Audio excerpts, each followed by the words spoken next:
Кайырлы күн окурмандарым, калайсыздар? Бүгүн 24 маусым.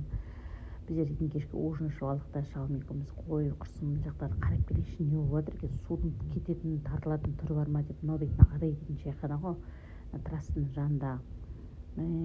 Сууду көрүп басым чайкап турмун. Курсун, мына дейтин эше. Эми мен бул жакка бармагалы көп болду. Бийсктин жакты баарын карап келдик, ошем дейтин, суу дейтин.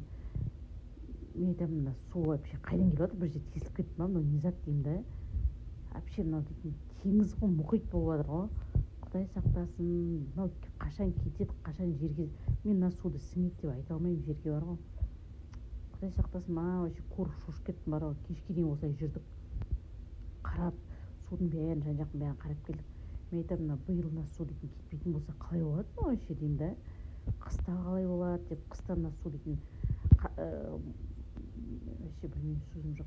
Мына дейтин кыста дейтин трасстанын үстүнө чыгып кеткенде ошондо көк муз боло ма деп басым жетпейт мынаган бар го. Вообще калай ойлойсуңдар, мына сууду вообще бир жерде ашып атырмы, кайдан келип атыр мына суу? Күй жок вообще мына суудун бар го, кәдимги коркунучтуу.